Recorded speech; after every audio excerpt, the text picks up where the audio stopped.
Hi, good morning all of you. I am Vaishnavi and today I welcome all of you on my channel Studies. Today we will discuss the sketch biography of the Gregor John Mendel.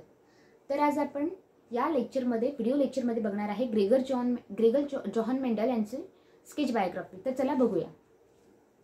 1822 मध्ये 22 जुलै 1822 मध्ये हेझेनडॉर्फ या छोट्याशा खेड्यागावामध्ये John Mendel नावाच्या एका मुलाचा जन्म झाला. हेझेनडॉर्फ हे मोरारिया या शहराच्या जवळ असलेले छोटेसे गाव आहे, जे की त्या काळी 1822 मध्ये ऑस्ट्रिया नावाच्या एका कंट्रीमध्ये तो एरिया समाविष्ट होता. बट आताच्या सिच्युएशनमध्ये हेझेनडॉर्फ हे गाव चेक नावाच्या कंट्रीमध्ये इन्व्हॉल्व आहे. ग्रेगर जॉन मेंडल यांच्या वडिलांचं नाव होतं अँटोनी मेंडल आणि आईचं नाव होतं रोझनी मेंडल. अँटोनी मेंडल हे फार्मर होते, सोबतच ते गार्डनिंगचं काम सुद्धा करायचे. तर जॉन मेंडल यांनी 1840 मध्ये त्यांचं ग्रॅज्युएशन कंप्लीट केलं. त्यांनी ग्रॅज्युएशन कुठनं कंप्लीट केलं तर व्हिएतनाम युनिव्हर्सिटी, जी प्रून शहर आहे तिथंच व्हिएतनाम युनिव्हर्सिटी म्हणून एक युनिव्हर्सिटी होती, तिथून त्यांनी ग्रॅज्युएशन कंप्लीट केलं. त्यानंतर त्यांनी 1841 मध्ये त्यांनी ऑगस्टेनियन मोनॅस्ट्री जी ब्रूनमध्ये आहे ती जॉईन केली. तर आता तुम्हाला डाऊट येणार की ऑगस्टेनियन मोनॅस्ट्री हे काय आहे. तर ऑगस्टेनियन आता स्टार्टिंगला आपण ऑगस्टेनियन बघू. ऑगस्टेनियन हा एक पंथ आहे. जसं आपल्याकडे वारकरी संप्रदाय किंवा वेगवेगळे संप्रदाय आहे हिंदू धर्मामध्ये, तसेच ख्रिश्चन धर्मामध्ये ऑगस्टेनियन हा एक संप्रदाय आहे. आणि त्या संप्रदायाचा एक मठ, ज्यालाच आपण मोनॅस्ट्री म्हणतो इंग्लिशमध्ये. तर ऑगस्टेनियन मोनॅस्ट्री जी ब्रूनमध्ये आहे ती जॉईन केली जॉन मेंडल यांनी. कधी केली तर 1841 मध्ये. सोबतच त्यांनी ऑगस्टेनियन मोनार्कीमध्ये ॲज अ मॉन्क म्हणून काम करणं स्टार्ट केलं. बट त्यांचा अभ्यासाप्रती जे असलेला लगाव किंवा मेहनत आहे ती बघून जे इतर मॉन्क होते त्या मोनास्ट्रीमध्ये त्यांनी जॉन मेंडल यांना सजेस्ट केलं की तुम्ही हायर स्टडीसाठी एखादं युनिव्हर्सिटी जॉईन करा किंवा तुम्ही तुमची हायर स्टडी कंटिन्यू करा. तर त्यांनी त्याच वर्षी व्हिएतनाम युनिव्हर्सिटी, जी त्यांनी 1840 मध्ये सोडलं होतं, ती त्यांनी वापस जॉईन केली आणि त्यांनी मॅथमॅटिक्स, सायन्स आणि स्टॅटिस्टिक्समध्ये त्यांचं पुढचं अभ्यासक्रम जो आहे तो चालू ठेवला.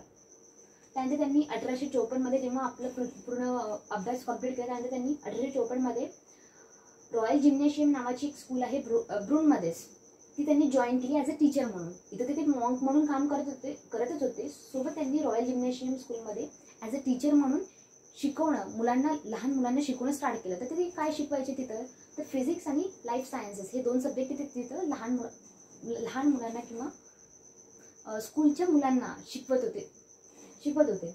त्यानंतर त्यांनी 1857 मध्ये त्यांनी जे आपण आपल्या बुक्समध्ये शिकत आहे मोनोहायब्रिड, डायहायब्रिड, क्रॉस पी प्लांटवरती, ते त्यांनी 1857 मध्ये स्टार्ट केले होते. तर त्यांनी ते एक्सपेरिमेंट कुठे परफॉर्म केले तर त्यांनी ते एक्सपेरिमेंट ती जी मोनॅस्ट्री होती तिथे ते मॉन्क म्हणून सुद्धा काम करत होते, स्कूलमध्ये शिकवताना पार्ट टाइम.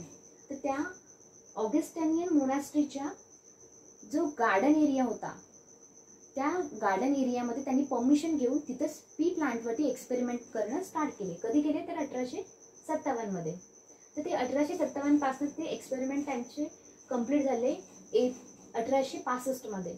जे एक्सपेरिमेंट 1857 मध्ये स्टार्ट झाले होते ते त्यांनी पूर्ण त्यांचं वर्क कंप्लीट केलं 1865 मध्ये. आणि त्यानंतर त्याच्या पुढच्याच वर्षी त्यांनी 1866 मध्ये ते त्यांचं वर्क होतं किंवा त्यांचे जे एक्सपेरिमेंटचे कन्क्ल्युजन होते, त्यांनी 1866 मध्ये natural history society of the Brunn, जी एक सोसायटी आहे त्या ब्रून शहरामधले जे सायन्सच्या रिलेटेड अभ्यास करणारे लोक आहेत किंवा एक्सपेरिमेंट करणारे लोक आहेत, त्या लोकांनी मिळून एक सोसायटी फॉर्म केली होती. त्याचं नाव होतं natural history society of the Brunn. त्या सोसायटीमध्ये त्यांनी ते जे आपलं वर्क आहे ते प्रेझेंट केलं. त्याच्याच काही दिवसानंतर त्या सोसायटीच्या मेंबर्सनी त्यांचं जे वर्क आहे ते annual proceeding and natural history सोसायटीचे जी मॅगझिन आहे त्याच्यामध्ये त्यांनी ते पब्लिश केलं. त्यानंतर 2 वर्षांनीच 1868 मध्ये बट ते जे त्यांनी वर्क पब्लिश केलं होतं ते रिकॉग्नाइज नाही केलं गेलं, कारण त्यांनी जे कन्क्ल्युजन दिले होते ते मॅथमॅटिक्स आणि सायन्स असे दोघांचे पण मिळून दिले होते. आपण जसं एक्सपेरिमेंट बघतो त्याच्यामध्ये ते आपल्याला कॅल्क्युलेशन दिसतात किंवा रेशोज दिसतात, जे की तेव्हाच्या काळामध्ये मॅथमॅटिक्स आणि सायन्स एकत्र असं कुणी इमॅजिनसुद्धा करू शकत नव्हतं. तर त्यांचं वर्क जे आहे ती मॅगझिन म्हणा की खूप फेमस नव्हती ते, आणि ती जी त्यांनी फेमस नव्हती त्यामुळे ते काही रिकॉग्नाइज केलं गेलं नाही. किंवा दुसरं कारण असं पण असू शकतं की त्यांनी जे पेपर पब्लिश केले होते ते फक्त जर्मन लँग्वेजमध्ये पब्लिश केले होते, ना की इंग्लिशमध्ये. तर ते खूप जास्त मास एरियापर्यंत पोहोचू नाही शकलं, तर त्याच्यामुळे ते त्यांचं वर्क सप्रेस राहिलं. त्यानंतर 1868मध्ये त्यांना चीफ बनवलं. जे मॉन्क होते त्या मॉन्कचं चीफ, त्यालाच आपण अवॉर्ड म्हणतो, तर ते त्यांना 1862मध्ये पद दिलं गेलं. तर ते आता ते सर्व मॉन्कचे चीफ झाले. तर त्यांना त्या मोनॅस्ट्रीनी ग्रेगर ही उपाधी दिली, जे आपण म्हणतो ग्रेगर जॉन मेंडल. तर त्यांचं रिअल नाव जोहान मेंडल बस एवढंच होतं. त्यांना जेव्हा मॉन्क झाले तेव्हा त्यांना ग्रेगर ही उपाधी देण्यात आली. सो आपण त्यांना म्हणतो ग्रेगर जॉन मेंडल. त्यानंतर 1884मध्ये ग्रेगर जॉन मेंडल यांची डेथ झाली. बट त्यांची डेथ झाली तेव्हा त्यांना सायंटिस्ट किंवा फादर ऑफ द जेनेटिक्स असं काहीच म्हणत नव्हते, कारण लोकांना त्यांचं वर्क जे होतं ते त्यांचं इम्पॉर्टन्स त्या वेळेमध्ये माहिती नव्हतं. सो त्यांची डेथ झाली ॲज अ मॉन्क, म्हणजे एक रिनाऊंड मॉन्क म्हणून त्यांची डेथ झाली, आणि ते तशाच प्रकारे हँडल केलं गेलं.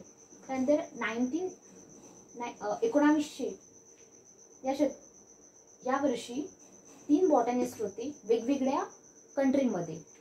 तर ते 3 बॉटनिस्ट कोणते? ह्युगो डी राईस, कार्ल कोरेन्स आणि मॉन्क शेमाक.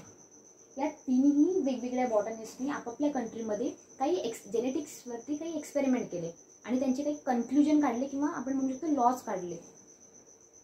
आणि त्याच्यामध्ये जो फर्स्ट सायंटिस्ट होता ह्युगो डी राईस, हा जेव्हा त्याचं एक्सपेरिमेंट त्यांनी कम्प्लीट केलं आणि एकदा तो असंच त्याच्या लायब्ररीमध्ये बसलेला होता, तर त्यांनी जेव्हा त्याचं लायब्ररीमध्ये जेव्हा मॅगझिन वाचत असताना त्याला आढळलं की आपण जे आपल्या एक्सपेरिमेंटचे जे कन्क्लुजन आहे, जे आता आपण लॉज म्हणत आहे किंवा त्यांनी जे लॉज म्हणून डिस्कवर केले होते, ते ग्रेगर जॉन मेंडल म्हणून कोणतरी व्यक्ती होतं, त्यांनी आधीच 35 वर्षाच्या आधीच पब्लिश केलेलं आहे. तर त्याला समजलं की आपण जे आता तर त्यांनी या बाकी 2 सायंटिस्टांचं वर्कसुद्धा कंबाईन करून त्यांनी असं डिस्कवर केलं की जे आपले कन्क्लुजन जेनेटिक्सचे आता आपण डिस्कवर केले ते 35 वर्षाच्या आधीच ग्रेगर जॉन मेंडल नावाच्या एका मॉन्कनी सुद्धा डिस्कवर केले होते त्या काळामध्ये with the help of statistic.